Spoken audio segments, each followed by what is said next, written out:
All right, let's move on. Let's move on. Now, this is William Curtis, and if you're not familiar, I spent an entire live stream on him a couple weeks ago.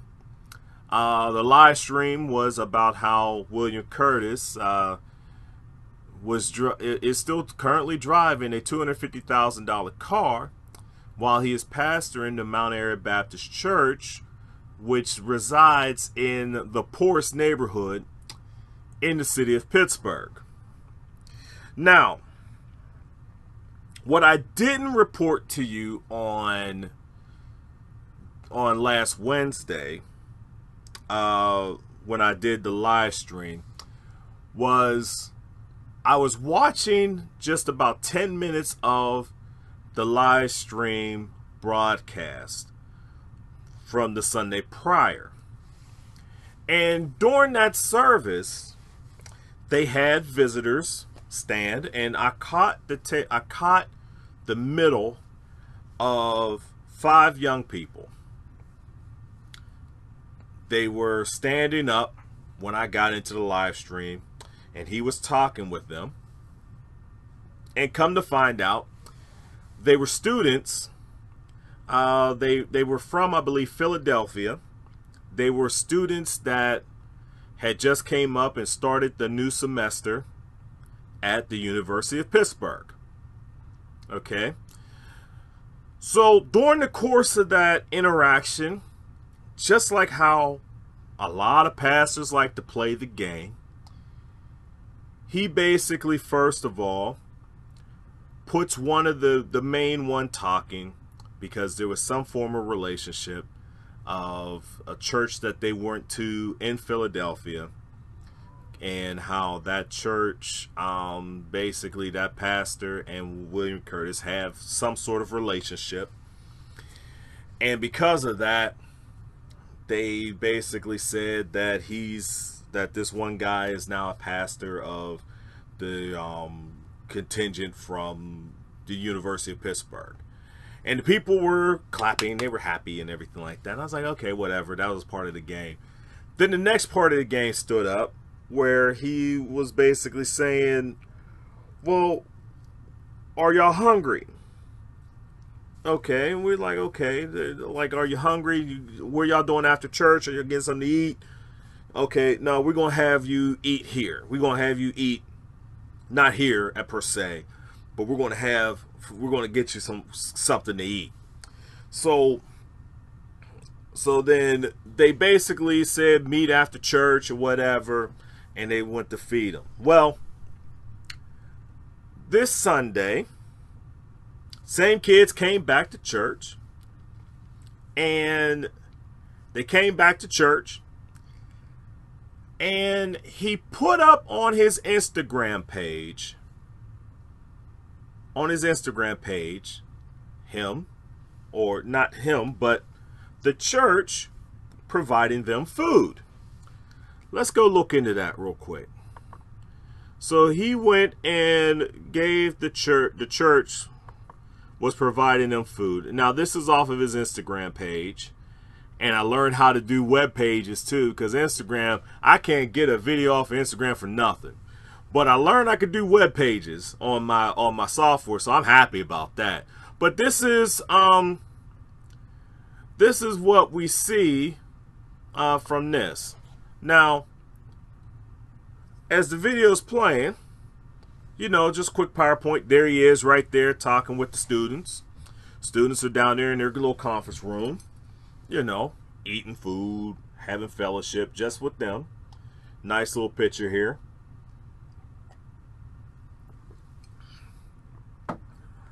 You know. Now, let me pause. I can just let that roll because it's a PowerPoint slide. Now, in general, this isn't really a bad thing. You know, it's not that bad of a thing. It's just, it is what it is. But here's the situation that I don't think that he gets. Okay? See, these kids See, these kids right here, they got meal plans of some sort because they college kids. You know, now, what he did exactly, Rhonda, this is all for the show of the necessity of how he's trying to justify that he does have something for the community. Okay? That he has something for the community, that the church is welcoming of those in the community. Now, first of all, you have to understand this, is that logistically of where the church is compared to the campus of Pittsburgh is roughly about 4 miles away. Now, with it being about 4 miles away, it is, you know, you have a lot of different neighborhoods, but for the most part, where Oakland is, you know, where the Pitt students are, is not necessarily the most, you know, it's not necessarily the rich spot, but there's a lot of richness over there because there's a lot of places where the professors and doctors that work in Oakland, they live in these. There's a spot in Oakland. If you're in Pittsburgh, there's a spot in Oakland in Shady Side, in Squirrel Hill. There's a place where they all meet, right? I could take you behind some trees and you want to see some big houses, some castles that nobody really knows unless you know that's up there. That's another thing.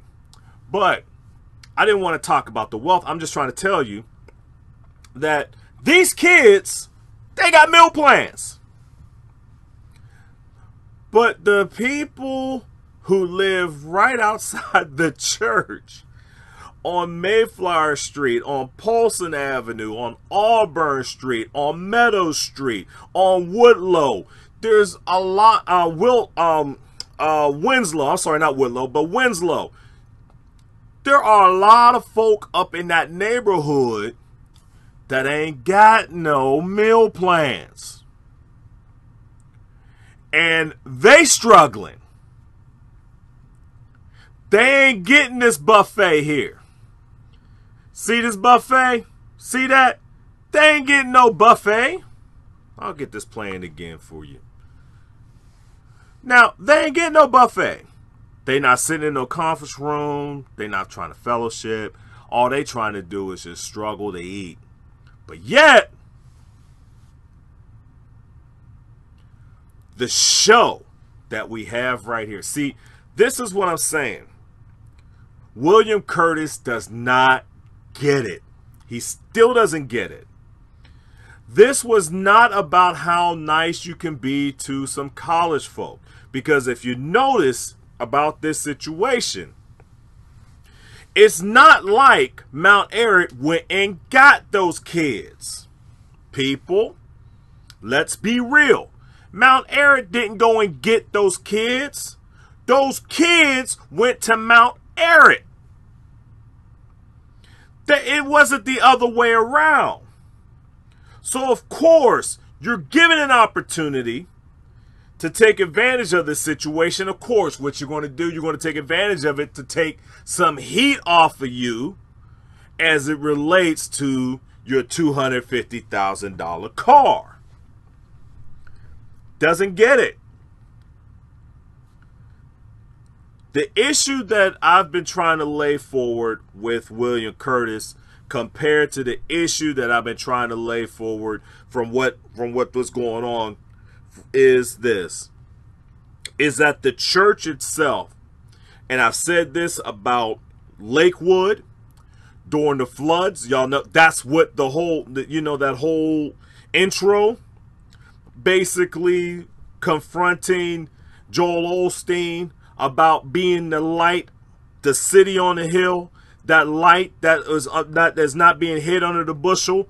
Again, you're sitting up there in a church that is supposed to be the light of that community, but once you get in, but you have to go inside those walls.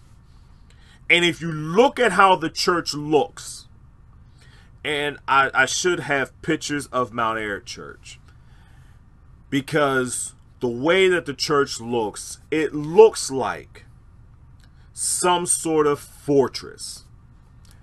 And I know that's not a great thing to say, but it's the truth. And it looks like if you're on the outside, you're not welcomed in. Now, I'm not saying that the people are not welcoming. I'm not saying that the people are nice, but it's just that aura of a church that it takes up an entire city block, that because it takes up that entire city block and all those people come into the neighborhood, they're taking up the parking spots. They're sitting up there, coming in and leaving out without leaving anything for the community. People need a light. They need to see a light. Stop this bushel stuff, people. We need to see lights in our church. If you are in a community and you know that it's a shame. You go to city after city, there will be churches on blocks right across the street from each other, next door to each other. And yet, they'll be in the places where there's the highest crime, there's the greatest poverty, and it seems like they're only open on Sundays and maybe a Bible study night of Wednesday night, and if they have a choir rehearsal. And that's basically all that you see of them. See, this is cool for them. Only 6 people. And they get a good catered spread. This is the show to try to take the heat off of you getting a $250,000 car. See, I understand game and I understand church game. I understand it and I've seen it, and this is the perfect example of it. Now, this cool that these kids got it, but listen, guess what? On Monday, these kids, they're gonna wake up. They're gonna wake up in whatever dormitory they're in. They're gonna walk across the way to the student union, to that cafeteria. They're gonna show their little what do they call those pit cards? I think they're like their pit ID, and they're gonna get a meal. On Monday, right around the corner, up on Mayflower Street. Them kids there, as they're going to the bus stop to go to school, they're gonna be lucky. In some cases they may have breakfast. Some cases they won't. But these kids will. These kids will.